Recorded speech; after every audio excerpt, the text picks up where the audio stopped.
오늘은 2026년 5월 15일, 그리고 지난 24시간 동안 모스크바에서 벌어진 일은 러시아 현대사에 또 다른 충격을 남겼습니다. 러시아 정부가 전국적인 총동원령을 공식화하면서 수도 모스크바에서는 군사 및 민간 병력 동원이 동시에 진행되고 있습니다. 이 움직임은 전선의 사상자가 폭증하고 경제 시스템이 급속히 붕괴하는 현상과 맞물려 러시아 사회 전반에 극도의 불안과 혼란을 불러일으키고 있습니다. 러시아 국방부는 5월 14일 저녁 공식 성명을 통해 국가의 존립을 위협하는 상황에서 모든 국민이 조국 방위에 동참해야 한다고 발표했습니다. 이에 따라 주요 교통 요충지인 모스크바 야로슬라블역, 쿠르스크역, 그리고 쉐레메티예보 공항 등에는 군용이 배치돼 남성 인구의 이동을 통제하는 장면이 곳곳에서 목격되고 있습니다. 군수물자와 병력이 집결하는 모스크바 외곽의 군사 허브에서는 T-90M 전차, BMP-3 보병 전투차, S-400 지대공 미사일 시스템 등 실제 장비가 신속하게 이동되고 있는 모습이 확인됐습니다. ISW Institute for the Study of War에 따르면 총동원령 이후 24시간 만에 신규 징집병 5만 명 이상이 동원됐으며 이들 중 상당수가 우크라이나 전선으로 즉시 투입될 예정입니다. 그러나 러시아 내 경제적 충격은 더욱 가속화되고 있습니다. 루블화는 1달러당 161루블까지 폭락했고 지난주 대비 18%의 가치 하락을 기록했습니다. 모스크바 증권거래소 MOEX는 하루 만에 12% 폭락, 외환 보유액도 4월 말 4,500억 달러에서 5월 15일 기준 4,170억 달러로 줄어든 것으로 확인됐습니다. 러시아 중앙은행 발표. 이에 따라 주요 수입품 및 전략물자 수급에 차질이 발생하고 있으며 생활 필수품 가격도 30% 이상 급등하고 있습니다. 군사적 측면에서 러시아가 수천 대의 드론 UAV, 재래식 포탄, 그리고 야전 병참을 전선으로 이동시키고 있음에도 불구하고 실제 전투력은 공급망 마비와 병력질 저하로 인해 심각하게 저하되고 있다는 분석이 이어지고 있습니다. 미국 국방부 관계자는 러시아의 병참 지원 능력은 제한적이며 동원된 병력 중 상당수가 최소한의 훈련만 받고 투입되고 있다고 지적했습니다. 또한 우크라이나군은 하르키우, 도네츠크 등 주요 전선 요충지에서 하이마스 다연장 로켓, 에이타에크MS 미사일 등 서방 무기체계로 러시아 군수허브를 집중 타격하며 러시아의 후방 보급로를 마비시키고 있습니다. 경제 붕괴와 군사적 압박이 동시다발적으로 진행되고 있는 상황에서 모스크바 시내에서는 현금 인출 대란, 생필품 사재기, 그리고 일부 지역에서의 소규모 시위가 잇따르고 있습니다. 이번 동원령은 러시아 국민의 일상까지 전면적으로 파괴하는 전환점이 될 것이라는 우려의 목소리가 국내외 전문가들 사이에서 나오고 있습니다. 유럽연합 EU과 미국은 러시아의 금, 원유, 군수품 수출에 대해 추가 제재를 논의 중이며 러시아의 해상 물류망에도 압박이 가해지고 있습니다. 특히 흑해와 발트해의 주요 항만인 노보로시스크, 상트페테르부르크에서는 군수물자와 전략자원의 선적이 사실상 중단된 것으로 전해졌습니다. 이처럼 병력 동원과 경제 붕괴, 물류 마비가 동시다발적으로 맞물리면서 러시아 내부의 혼란은 한계치에 근접하고 있습니다. 한편 러시아 정부의 공식 발표와 실제 현장에서 확인되는 상황 사이에는 극명한 괴리가 존재합니다. 정부는 국가적 당열을 강조하지만 현실은 사상자 급증과 경제적 절망에 휩싸인 국민들의 분노와 불신이 증폭되는 모습입니다. 이 모든 사태는 한 가지 질문을 남깁니다. 러시아가 이 악순환에서 벗어날 수 있을까요? 오늘은 2026년 5월 15일, 그리고 지난 4개월간 우크라이나 전선에서 벌어진 전투는 전례 없는 희생과 충격적인 수치로 세계를 경악시키고 있습니다. 2026년 1월부터 4월까지 러시아군 전사자는 공식 비공식 집계에서 13만 명을 돌파했으며 이는 하루 평균 1000명 이상이 전장에서 목숨을 잃은 셈입니다. ISW와 영국 국방부, 그리고 우크라이나 참모총장실에서 제공한 자료에 따르면 특히 하르키우, 도네츠크, 자포리자 등 동부 및 남부 전선의 교착 상태에서 러시아군의 인명 손실이 집중적으로 발생한 것으로 드러났습니다.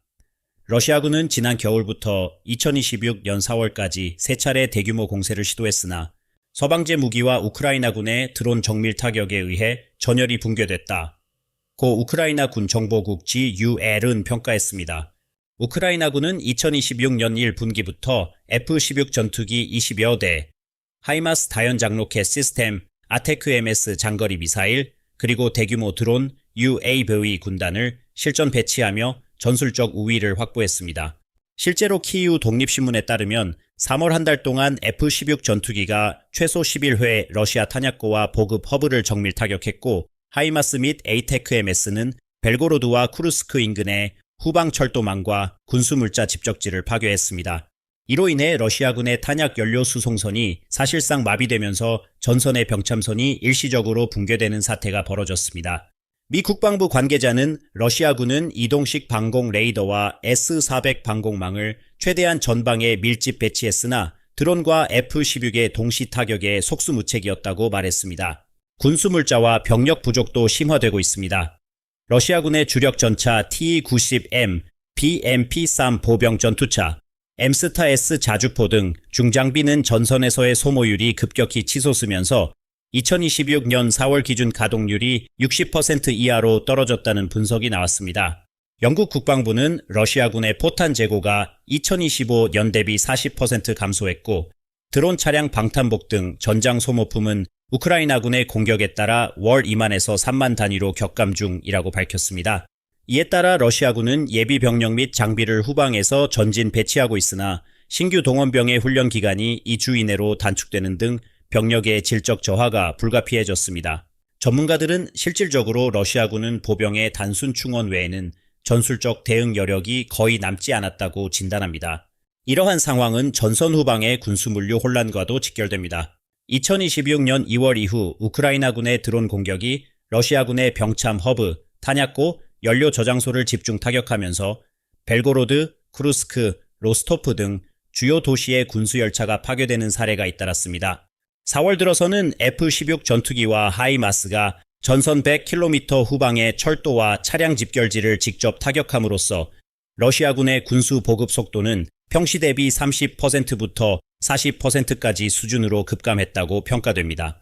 미국 워싱턴 포스트는 러시아군은 전선에 투입된 포탄의 절반가량을 현지에서 즉석 보급하거나 품질 미달의 구형 재고를 소모하고 있다고 보도했습니다. 병력 부족 문제는 더욱 심각해지고 있습니다. 러시아군은 2026년 1월부터 4월까지 동안 신규 동원병 10만여 명을 전선에 투입했지만 전사자 부상자가 이를 상회하면서 실질 전투력은 오히려 감소하는 추세입니다. 우크라이나군 참모총장실은 러시아군 일부 사단은 50% 미만의 병력만을 유지하고 있으며 일부 지역에서는 동원병이 전투 경험 없는 채로 최전선에 배치되고 있다고 밝혔습니다.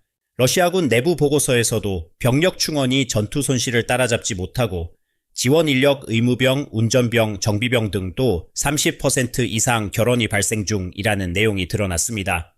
이처럼 2026년 초반 우크라이나 전선의 실상은 러시아군의 전례 없는 인명 손실과 군수물자 부족, 그리고 서방 무기 도입에 따른 전술적 밀림으로 요약됩니다.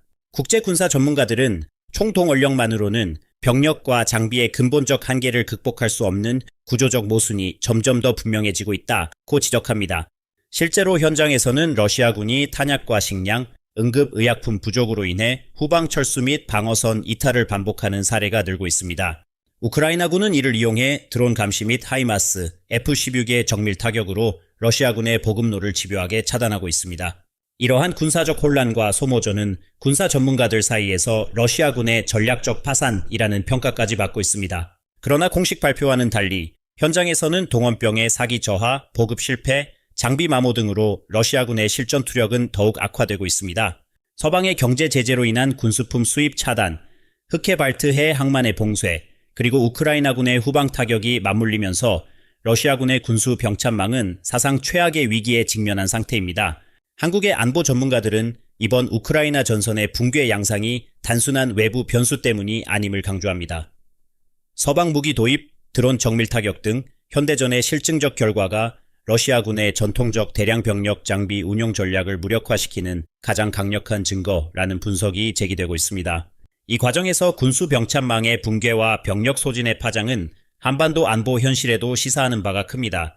즉, 유사시 전면전 상황에서 탄약 연료 식량 등 군수품의 신속한 확보와 첨단 무기체계의 도입, 그리고 예비 병력의 질적 강화가 곧 생존의 문제임을 실증적으로 보여주고 있다는 평가입니다.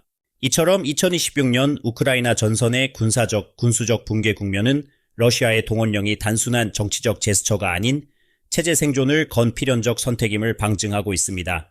이제 모두의 시선은 모스크바의 다음 행보에 쏠려 있습니다. 과연 푸틴은 추가 동원령이라는 극약 처방을 내릴 수밖에 없을까요? 오늘은 2026년 5월 15일, 그리고 지난 24시간 동안 모스크바 경제계는 러시아의 1분기 경제 지표가 공개되면서 또 한 번 충격에 휩싸였습니다. 러시아 연방통계청이 발표한 2026년 1분기 국내 총생산 GDP은 전년 동기 대비 마이너스 1.8% 감소했으며 공식 인플레이션율은 6%에 달했습니다. 중앙은행이 15%의 기준금리를 고수하고 있다는 점에서 시장 참가자들과 해외 투자자들은 러시아 경제의 심각한 유동성 부족과 신뢰 위기를 동시에 체감하고 있습니다. 경제부와 중앙은행은 연일 노동력 부족과 외환 보유고 급감에 대한 경고를 내놓고 있습니다. 러시아 중앙은행의 최근 보고서에 따르면 2026년 4월 말 기준 외환 보유액은 3,040억 달러로 2025년 말 대비 약 320억 달러가 줄었습니다. 이는 서방의 금융 제재와 수출입 통제, 흑해 및 발트해 주요 항만의 봉쇄가 맞물려 외화 유입이 극도로 위축된 결과입니다. 특히 에너지 수출 대금의 유로화 틀러화 결제가 막히면서 위안화 및 루블 결제 비중이 70% 이상으로 치솟았다는 점도 러시아 정부의 외환 운용에 심각한 제약을 가하고 있습니다. 러시아 경제부는 공식 성명에서 노동 인구의 급감이 생산성 저하와 내수 위축의 핵심 요인이라고 밝혔습니다. 2026년 1월부터 4월까지 신규 취업자 수는 전년 동기 대비 18% 감소했고 제조업 물류 군수 산업에서 인력 공백이 심각하게 나타나고 있습니다. 국방부의 대규모 동원령, 그리고 13만 명에 달하는 전사자 부상자 발생이 실제 산업계의 노동력 수급을 마비시키고 있다는 것이 현지 경제 전문가들의 분석입니다. 모스크바 상공회의소 관계자는 실질적으로 주요 공장의 가동률은 60% 이하로 떨어졌고 신규 채용 공고의 40% 이상이 군수 물류 분야에 집중되고 있다고 밝혔습니다. 러시아 금융시장 역시 불안정이 지속되고 있습니다. 루블화 환율은 1달러당 120루블 선을 위협받고 있으며 러시아 중앙은행은 기준금리를 15%로 유지하면서도 시중은행 유동성 공급을 대폭 축소하고 있습니다. 이에 따라 기업 대출 금리는 2025년 1월 대비 평균 3%포인트 이상 상승했고 중소기업과 수출입 기업의 도산 위험이 높아졌다는 경고도 이어지고 있습니다. 환율 변동성과 금리 인상, 외환 부족이 겹치면서 기업들은 신규 투자와 수출입 계약 체결을 포기하고 있다. 고 모스크바 경제연구소는 평가했습니다. 에너지 원자재 수출 의존도가 높은 러시아 경제의 구조적 취약성도 한계에 다다르고 있습니다. 2026년 1분기 러시아산 원유 수출량은 전년 동기 대비 25% 감소했으며 천연가스는 18% 감소했습니다. 유럽연합 EU과 미국, 일본이 시행한 대러시아 에너지 기술 수출입 봉쇄로 인해 극동 항로와 중국 인도 경유 루트에 대한 의존도가 심화되고 있습니다. 그러나 인도와 중국 기업들은 루블 결제 불안정 및 서방의 2차 제재 리스크로 신규 장기 계약을 꺼리고 있어 러시아 수출업계는 현금 흐름이 한계에 달했다며 위기감을 표출하고 있습니다. 서방의 금융 제재와 첨단 기술 수입 차단은 러시아 제조업 전반에 직접적인 타격을 주고 있습니다. 반도체, 정밀기계, 통신 장비 등 전략물자 공급망이 사실상 차단되면서 군수산업과 민간산업 모두 생산 차질이 불가피한 상황입니다. 2026년 3월 기준 러시아 국내 자동차 생산량은 2025년 동기 대비 32% 감소했고 반도체 기반 공정이 필요한 통신 항공 분야는 40% 이상 역성장했습니다. 러시아 산업통상부 고위 관계자는 수입 대체 산업의 한계가 노출되고 있으며 재고 소진 이후 생산 라인 중단이 현실화되고 있다고 경고했습니다. 공공재정과 사회복지 시스템에도 경고등이 켜졌습니다. 2026년 1분기 국가재정 수입은 전년 대비 12% 감소했고 군비 지출은 오히려 17% 증가했습니다. 이로 인해 사회보장연금 의료 예산이 대폭 감축되면서 일부 지역에서는 공공서비스 제공 자체가 중단되는 사례도 보고되고 있습니다.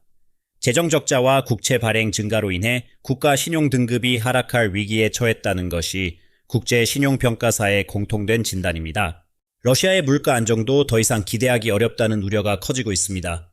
2026년 4월 소비자 물가지수 CPI는 전년 동월 대비 6.2% 상승했으며 식료품, 의약품, 주요 에너지 등 생필품 가격이 두 자릿수로 급등한 품목도 적지 않습니다. 공급망 붕괴와 외환 부족, 제조업 생산 차질이 맞물린 결과라고 러시아 중앙은행은 설명했습니다. 실제로 모스크바와 상트페테르부르크 등 대도시의 대형마트에서는 수입 가공식품, 의약품, 가전제품의 품귀 현상이 반복적으로 발생하고 있습니다. 이러한 경제 위기 신호는 러시아 내부에서도 첨예한 사회적 불안을 촉발하고 있습니다. 2026년 3월부터 4월까지 기준 실업률은 7.8%로 2025년보다 2.1%포인트 상승했으며 신규 창업 건수도 30% 이상 급감했습니다. 대도시를 중심으로 주택담보대출 연체율이 사상 최고치를 경신했고 소상공인 파산 신청이 급증하고 있다는 보도도 이어집니다. 노동력 부족과 외환 위기, 고금리 고물가까지 삼중고가 러시아 국민의 삶을 옥죄고 있다고 현지 언론은 진단했습니다. 이 과액의 공급망에서의 고립이 러시아 경제에 미치는 영향은 더욱 치명적입니다. 2026년 들어 서방 기업의 러시아 시장 철수가 가속화되었고 중국과 인도 기업도 2차 제재 위험을 우려해 신규 투자와 장기 계약 체결을 기피하는 분위기입니다. 이에 따라 러시아의 첨단 기술 부품 수입은 2025년 대비 45% 감소했고 대체 수입선 확보 역시 사실상 불가능해졌습니다. 공급망 압박이 심화되면서 러시아 제조업체 전체가 생산 라인을 멈출 위기에 놓였다고 유럽경제연구센터 EIF-워스터는 분석합니다. 외환 보유고 방어를 위해 러시아 정부는 금희토류 등 전략자원 수출을 확대하고 있으나 주요 선진국의 결제 차단과 가격 덤핑 압박으로 실질적인 외화 유입 효과는 미미한 수준입니다. 국채 발행이나 내부 차입으로 재정을 버티기에는 한계가 뚜렷하다는 지적이 나오는 가운데 민간은행과 대기업의 해외 자금 차입도 사실상 중단된 상황입니다. 국제금융시장은 러시아 국채의 신용 스프레드를 2025년 대비 2배 이상으로 평가절하하고 있습니다. 이와 같은 경제 상황은 군사적 소모전과 맞물리며 국가 전체의 지속 가능성에 근본적인 의문을 던지고 있습니다. 러시아 중앙은행이 발표한 2026년 1분기 경제 전망 보고서는 노동력 부족과 외환 보유고 방어, 고금리 고물가의 삼중고가 지속될 경우 경기 침체가 불가피하다고 결론 지었습니다. 경제적 버팀목이 무너진다면 러시아의 군사적 대응력과 사회 통합력 역시 급격히 약화될 수밖에 없다는 경고도 뒤따릅니다. 한국 안보 전문가들은 이 같은 러시아 경제의 붕괴 양상이 한반도 안보 현실에 주는 경고음을 주목합니다.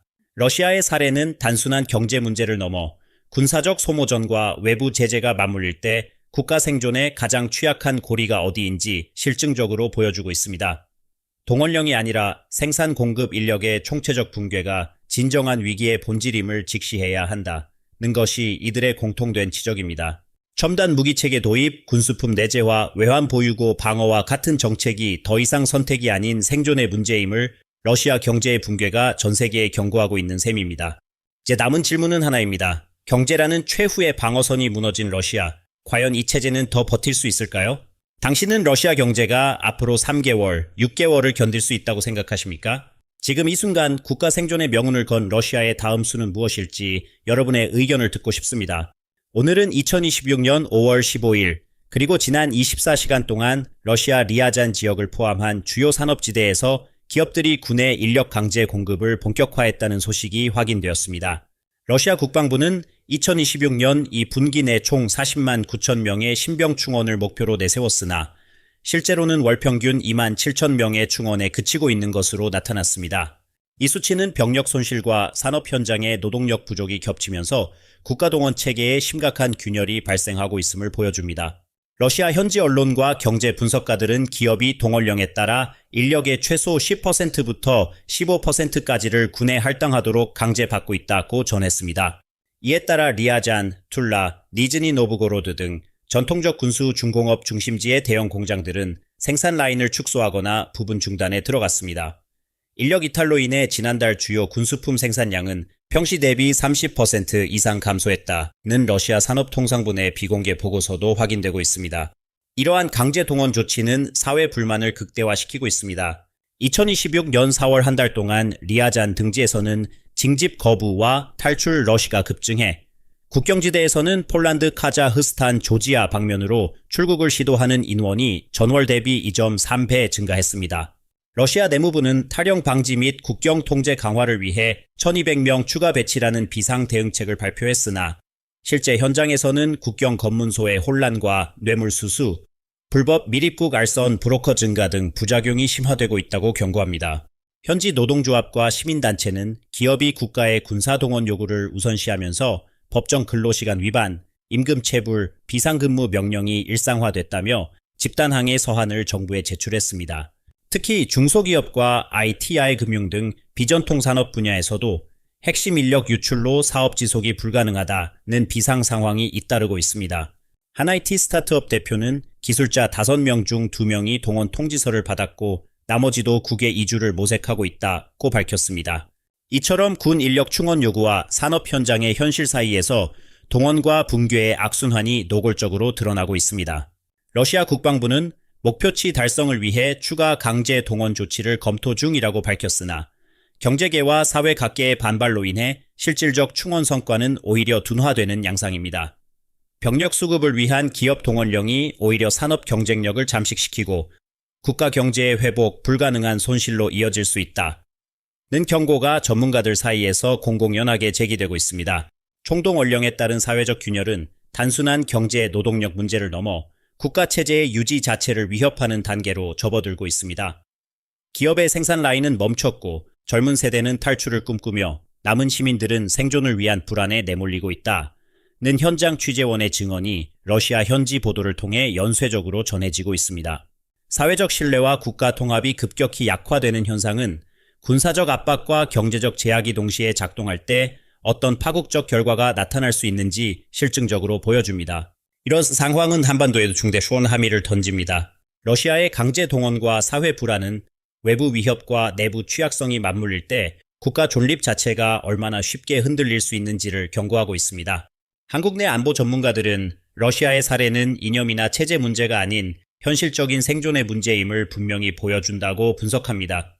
첨단 무기 도입, 군수품 내재화, 민군 동원 체계 안정화 같은 정책이 선택이 아니라 국가 존립의 필수 조건임을 확인시켜주는 대목입니다. 결국 러시아가 추진하는 총동원령이 사회와 경제에 가하는 충격파는 동원체제라는 이름 아래 국가 시스템 전반이 붕괴할 위험마저 내포하고 있습니다. 지금 이 순간 러시아 사회는 총동원령의 충격을 견뎌낼 수 있을까요? 동원이 체제 유지를 위한 해답이 될지 아니면 궁극적 붕괴의 시발점이 될지 여러분의 생각은 어떠합니까? 오늘은 2026년 5월 15일 그리고 지난 24시간 동안 크렘린 내부에서 총동원령 시행 여부를 둘러싼 극심한 갈등이 분출되고 있다는 소식이 확인되었습니다. 러시아 정부가 직면한 현실은 명확합니다. 만약 푸틴 대통령이 공식적인 전면 총동원령을 내린다면 이미 한계에 도달한 국가 경제가 급격히 붕괴할 위험이 높아집니다. 반면 동원 없이 현재 상태를 유지할 경우 전선의 병력 공백과 군수물자 부족으로 군사력 자체가 붕괴될 수밖에 없는 상황입니다. 러시아 재무부와 경제개발부의 최신 비공개 보고서 2026년 5월 12일 기준에 따르면 총동원령 시행 시 올해 연말까지 실업률이 9% 이상으로 상승하고 산업 생산은 최소 15% 추가 감소할 것으로 추산되고 있습니다. 루블화 환율은 이미 달러당 140 루블 선을 위협하고 있으며 외환 보유고는 3천억 달러 아래로 하락했습니다. 총동원령은 곧 국가 신용 등급의 추가 강등과 대외무역 결제망의 사실상 마비를 의미한다고 모스크바 소재 국제경제연구소는 분석했습니다. 반대로 총동원령을 미루거나 제한적으로 시행할 경우 군사적 붕괴가 가속화될 조짐이 뚜렷합니다. 우크라이나군이 F-16 전투기와 하이마스, 드론 UAV 등 서방 전력 증강으로 러시아군의 전선 압박이 극에 달했습니다. 미 국방부 산하 군사분석국 2026년 5월 13일 발표은 러시아군 한 개 사단이 전투력 50% 미만으로 추락한 사례가 12개 이상이라며 산발적 병력 보충만으로는 전선 유지 자체가 불가능하다고 진단했습니다. 실제로 바흐무트와 크라스니리만, 아조프해 연안 등 전략 거점에서 러시아군의 후퇴가 관측되고 있습니다. 군수품 공급망도 한계에 봉착했습니다. 러시아 국방산업청 자료 2026년 5월에는 탄약 야포 장갑차 생산량이 2025년 대비 37% 감소라는 수치가 명시되어 있습니다. 이는 동원으로 인한 숙련 노동력 이탈과 원자재 수입 차단, 미, 유해, 대러시아 제재 강화, 이 직접적 원인입니다. 특히 칼리닝그라드, 모스크바, 블라디보스토크 철도망을 통한 군수품 후방 수송이 극심한 병목 현상을 겪고 있습니다. 탄약 수송이 2주 이상 지연되는 사례가 빈번하다고 현지 군수 관계자가 전했습니다. 사회적 대가 역시 무겁게 드리워집니다. 최근 러시아 중앙은행이 2026년 5월 기준 예금 인출 제한 조치를 발표하자 시민 불안이 전국적으로 확산되고 있습니다. 총동원령이 현실화되면 금융, 에너지, 교통 등 필수 인프라 부문도 인력 공백과 서비스 중단에 직면할 것이라는 경고가 러시아 상공회의소를 통해 반복되고 있습니다.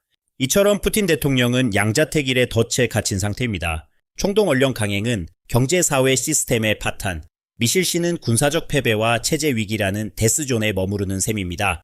실제로 크렘린 내부에서는 푸틴 대통령이 어떠한 선택을 하더라도 국가적 희생과 치명적 손실은 불가피하다는 비관론이 확산되고 있습니다. 한 고위 관계자는 이제 남은 것은 정권 유지냐 전쟁 승리냐의 냉혹한 선택뿐이라고 밝혔습니다. 이 상황은 한반도에 시사하는 바가 큽니다. 러시아의 총동원령 딜레마는 외부 위협과 내부 취약성이 겹칠 때 국가 존립을 위한 강력한 안보 동원 체계가 왜 절대적 필수 조건인지를 적나라하게 보여줍니다. 한국 내 군사안보 전문가들은 러시아처럼 정치적 타협이나 이념적 논의에 기대다간 실제 위기가 닥쳤을 때 경제와 군사 모두를 동시에 잃을 수 있다고 경고합니다. 첨단 무기 도입, 군수 자립화, 민군 통합 동원 체계는 선택이 아닌 생존의 문제임을 다시 한번 확인시켜주는 사례입니다. 러시아의 선택지는 점점 좁아지고 있습니다. 전면 총동원령을 감행한다면 경제와 사회의 붕괴가, 미실시 시에는 국가 안보와 전선의 붕괴가 불가피합니다. 크렘린은 이 치명적인 딜레마 앞에서 어떤 결정을 내릴 수 있을까요? 푸틴의 다음 한 수는 무엇일까요? 오늘은 2026년 5월 15일, 그리고 지난 24시간 동안 러시아의 총동원령 논란이 전 세계 안보 지형을 뒤흔들고 있습니다. 이러한 혼란과 위기 속에서 한국은 러시아의 군사 경제 붕괴 사례를 뼈아픈 교훈으로 삼아 극한의 생존 전략을 선택하고 있습니다. 단순한 이념이나 정치적 구호가 아닌 실존적 위협에 맞선 안보 재무장 기조가 국가 존립의 절대 명제로 자리 잡은 것입니다. 한국 정부는 2026 연일 분기부터 국방 예산을 전년 대비 14% 증액해 69조 8천억 원을 집행하고 있습니다. 이는 최근 15년간 최대폭 증가로 F-35A 스텔스 전투기 3차 도입, KAIK-F-21 보람의 양산 물량 확대, 장거리 미사일 현무사 LSAM, 실전 배치, 무인기 정찰체계 구축 등 첨단 무장 사업에 집중되고 있습니다. 국방부는 2027년까지 전시동원 병력 65만 명체계와 전국 12개 군수지원 거점의 실시간 물자 분산 시스템을 완비하겠다고 밝혔습니다. 군수산업 자립화도 본격적으로 추진 중입니다. 2026년 3월 기준 국내 방산업체의 탄약포탄 생산량은 전년 동기 대비 32% 증가했으며 전략 원자재, 희토류 특수강 등 비축률도 9개월치로 상향 조정됐습니다. 방위사업청은 글로벌 공급망 충격에 대비한 국산 화율 81% 달성을 목표로 내걸었습니다. 또한 최근 미국이 유해 대러시아 제재 강화로 러시아의 군수물자 수입선이 완전히 차단된 사례를 분석해 자국 내 핵심 부품 생산 라인을 긴급 증설하고 있습니다. 민군 통합 동원체계 역시 대대적으로 강화되고 있습니다. 행정안전부와 국방부는 2026년 4월 전시 민간 인력 동원법 개정안 시행을 발표, 전국 243개 시 군구에 민간 구수수 합동동원본부를 신설했습니다. 이에 따라 위기 발생 시 민간 운송 통신 에너지 인력 및 장비를 48시간 내 군수 지원 체계로 전환할 수 있습니다. 실제로 지난 4월 실시된 전국 동원훈련에서 현역 예비군 19만 4천 명과 민간 인력 3만 7천 명이 참가, 동원 속도와 효율성이 2025년 대비 27% 향상되었습니다. 외환 보유고와 비상자산 관리도 강화되고 있습니다. 한국은행은 2026년 5월 기준 외환 보유고 4,440억 달러를 유지하며 위기 시 국가 신용등급 방어를 위해 IMF 스위스 국립은행 등과 다자간 통화 스와프 라인을 추가 체결했습니다. 기획재정부는 전시 금융에너지 식량 위기 대응 매뉴얼을 공개하고 주요 시중은행에 대한 유동성 비상 공급 프로토콜을 이 분기 내 완비할 방침입니다. 이렇듯 한국이 추구하는 강경한 안보 재무장 정책은 러시아의 파국에서 얻은 생존 공식입니다. 실제로 군사안보연구원 박진우 박사는 러시아 사례는 체계적 동원 군수망 자립국가 위기관리 시스템이 무너질 때 어떤 재앙이 닥치는지 실시간으로 보여주고 있다며 한국이 선택의 여지 없이 강경 노선을 걷는 것은 냉정한 현실 인식에 기초한 결정이라고 분석했습니다.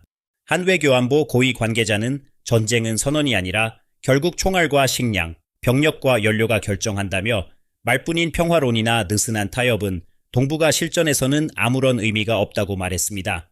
동북아 정세 역시 급변하고 있습니다. 일본은 이지스함 추가 배치와 사거리 1000km 미사일 개발 계획을 공식화했고 중국은 랴오닝 산둥 항공모함 전단을 동중국해의 전개, 대만 해협과 한반도 동해상의 군사적 압박을 강화하고 있습니다. 미국 역시 오산 군산 등 주한미군 기지에 패트리엇 PAC-3, 사드 THAAD-4대, MQ-9 리퍼 무인정찰기 추가 배치를 추진하며 사실상 한미일 삼각 군사공조 체제를 평시화하고 있습니다. 최근 미 국방부가 2026년 5월 12일 기준 한반도 유사시 72시간 내 항모타격단 2개를 부산 울산 해상에 전개할 수 있다 고 밝힌 것도 이 같은 위기관리 구상의 일환입니다. 하지만 현실은 냉혹합니다. 경제안보와 군사안보가 분리될 수 없는 시대, 공급망 교란이나 금융충격, 에너지 식량 위기는 곧 국가 생존의 위협으로 직결됩니다.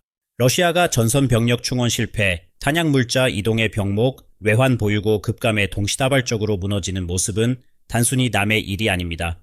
한국이 지금처럼 군수 자립비상 동원 외환 방어를 한 치의 오차 없이 준비하지 않는다면 위기는 순식간에 현실이 될 수 있습니다.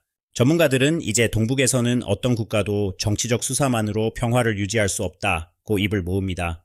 첨단 무기와 실시간 동원, 공급망 완전 자립, 금융에너지 위기 대응력, 이 모두가 하나로 작동해야만 생존이 가능하다는 경고입니다. 한 군사 전략가는 이젠 한반도의 평화의 환상이 아니라 극한의 위기 속에서 살아남을 수 있는 냉정한 힘의 질서만이 통용된다고 단언했습니다. 한국이 러시아의 실패를 반면교사 삼아 선택한 이 길, 과연 앞으로도 지속 가능한가? 동북아 전체가 초긴장 안보 시대에 진입한 지금, 여러분은 한국과 이 지역의 미래를 어떻게 전망하십니까? 생존과 안보, 그리고 평화, 이 세 가지 중 무엇이 진정 우선이어야 한다고 생각하십니까? 여러분의 의견을 들려주시기 바랍니다.